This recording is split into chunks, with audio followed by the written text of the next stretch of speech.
આદિવાસીઓના બંધારણીય અધિકારો જ્યારે સરકાર આપવા નથી માંગતી, આજે પણ જળ, જંગલ, જમીન આદિવાસીઓનું છીનવાઈ રહ્યું છે. આજે પૂંજીપતિ ઉદ્યોગપતિઓની નજર અમારા જમીનો પર, અમારા જંગલો પર છે. ત્યારે હું તમને સૌને આજના આ દિવસે આબાદિત કરું છું કે આ વિસ્તારમાં જીઆઈડીસીમાં લિગ્નાઇટ નીકળે છે, નર્મદા ડેમમાં આપણે પુષ્કળ પાણી છે, જંગલ છે, છોટાઉદેપુરમાં રેતીની લીજો છે, યુરેનિયમ છે. અને જો સરકાર આપણો વિકાસ નહીં કરશે તો આવનારા દિવસોમાં તૈયાર થઈ જજો. આ સરકારો પરથી આપણે 29મું રાજ્ય અલગ બનાવીશું અને એની રાજધાની કેવડિયા બનાવીશું. મારા સમાજના યુવાધનને પણ કહેવા માંગુ છું, તમારી યુવા શક્તિ, તમારું જોમ, જુસ્સો, તમારું સાહસ તમારા કેરિયર બનાવવા માટે વાપરો. તમે ઉઠી બેઠા બાઇકો લઈને પ્રવાસમાં નીકળવાનું, પાર્ટીઓ કરવાની, જલસા કરવાની, નાચવાની, કૂદવાની, ચામધામની યાત્રા બંધ કરી દેજો. આ વડીલોને પણ હું આગ્રહ કરું છું, આવા રખડતા છોકરાઓને ઉભા કરી દો, એમને ભણાવો, ગણાવો, એમનું કેરિયર બનાવવામાં આપણે લગાડવું પડશે. જે લોકો આપણા આદિવાસી સર્ટી પરથી નોકરી પર લાગેલા છે, એ નોકરી કરનારા મારા સાથી મિત્રોને પણ હું બે હાથ જોડીને વિનંતી કરું છું. આદિવાસીના દાખલા પર આપણને નોકરી મળી છે, આપણને શિક્ષણ મળ્યું છે. ત્યારે આદિવાસીની અસ્મિતાનો સવાલ હોય, આદિવાસી સંસ્કૃતિ બચાવવાની વાત હોય, આદિવાસીની જળ, જંગલ, જમીન બચાવવાની વાત હોય, તમામ લોકોએ આવનારા દિવસોમાં એક મંચ પર આવવું પડશે. અને તમને કંઈ થશે તે દિવસે આ ભીલ પ્રદેશ મુક્તિ મોરચો તમારી હાથે આવીને ઉભો રહેશે. હું ધારાસભ્ય બન્યો છું, સમાજના આદિવાસી દાખલા પરથી હું ધારાસભ્ય બન્યો છું.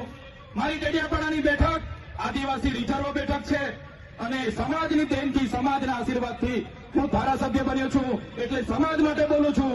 તે દિવસે મારી પાર્ટી મારા આદિવાસી સમાજ માટે બોલતા રોકશે, તે દિવસે પાર્ટીના ઝંડા અને પાટિયા સૌથી પહેલા ચૈતર વસાવા ઉતારી દેશે. એટલા માટે બીજી પાર્ટીઓમાં રહેલા નેતાઓને પણ કેમ છું, ટિકિટ ટિકિટ ટિકિટ ટિકિટ કરીને કેટલી સુધી ગુલામી કરશો? ટિકિટ તમે આપશે પાર્ટી, તમે ફોર્મ ભરશો, પણ જે દિવસે આદિવાસીનો જાતિનો દાખલો નહીં હોય તે દિવસે તમારું ફોર્મ પણ પાસ થવાનું નથી. એટલા માટે ઘણા લોકોને મારી વાત કરવી લાગશે. બેન્ડવાળા મિત્રોને પણ કેમ છું, આદિવાસી વિસ્તારોમાં 250 બેન્ડ છે. 250 બેન્ડના જે મેન છે રોકીસ્ટારના બેન્ડ પિન્ટુભાઈને પણ વિનંતી કરું છું, 1.5 લાખ રૂપિયા, 1,20,000, 1,30,000 આટલી બધી ફી લેવાનું તમે પણ બંધ કરજો. બહુ બધી રજૂઆતો આવે છે, એટલે બેન્ડવાળા મિત્રોને પણ વિનંતી કરું છું, માપનું ડીજે રાખજો, માપનું સાઉન્ડ રાખજો, માપના કલાકાર રાખજો, પણ આપણા લોકોને પોસાય એ ભાવ રાખજો. નહીં તો આવનારા દિવસોમાં આ વિસ્તારમાંથી બેન્ડ વાજા પણ અમે બહિષ્કાર કરીશું. મારા યુવાન મિત્રો, 11 વાગ્યાથી નાચવા પડો છો, 5 વાગ્યા સુધી નાચો છો, કૂદો છો. કુદરતની દેન છે આદિવાસીઓ પર. આખી રાત નાચશે પછી પણ થાકશે નહીં. પણ નાચવાની સાથે સાથે તમારું લક્ષ્ય શું છે, તમારો ધ્યેય શું છે, એ તમારે નક્કી કરવું પડશે. અને અહીંયા વડીલો, માતા બહેનોને પણ વિનંતી કરું છું, તમારો છોકરો આઈફોન લઈ માગે, KTM લઈ માગે, R1 લઈ માગે, જે પણ લઈ માગે, એને તમે પહેલા ભણાવો, ગણાવો, એને એની કારકિર્દી બનાવો, પછી એને તમે તમારી બાઇક લઈ આપવાની હોય, 4 વ્હીલ લઈ આપવાનું હોય તે કરજો.